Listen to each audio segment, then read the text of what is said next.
पुछ। हाँ पुट। मां हीना खुशालानी। मां तव्हां खां पुछण थी चाहियां कि सिंधियुनि जो हेरिटेज छा आहे? वाह, तहां मां मोहन जे दड़े जो नालो ॿुधो अथव? असां सिंधियुनि जी हेरिटेज जी शुरूआत मोहन जे दड़े में थी।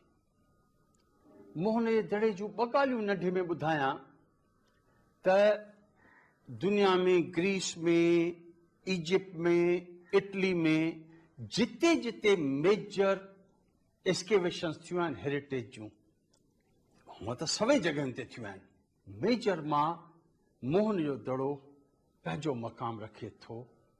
उते मल्टी स्टोरी बिल्डिंग्स, वॾा कुशादा रस्ता, कुशादा माना वेकरा, बिग रोड्स, ऐं सभ खां वॾी ॻाल्हि जेका शायदि ई कंहिं सिविलाइज़ेशन में मिली उन ज़माने में, अॼु खां घणा हज़ार साल घटि अॻु, 4,500-5,000 साल अॻु, अंडरग्राउंड ड्रेनेज ही जेका अॼु ॾिसूं था 50 साल अॻु कल्याण कयां पिया ॿियनि हंधि कोन हुई, उहा 5,000 साल अॻु असां सिंधियुनि वटि हुई। ऐं हिकु अजीब ॻाल्हि ॿुधायांव, सभिनी मेजर एक्सकेवेशन्स में मोस्ट ऑफ स्टार आइटम साॻा हुआ, पर हिकिड़ो आइटम अजीब अहिड़ो थियो जेको 100 मां 100 सिविलाइज़ेशन में हो, मोहन जे दड़ में हो ई कोन। Any guesses? We did not have one single weapon.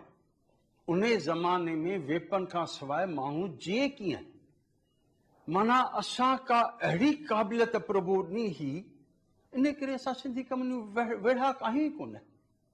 So we belong to such a beautiful, great heritage which comes from Aryan time.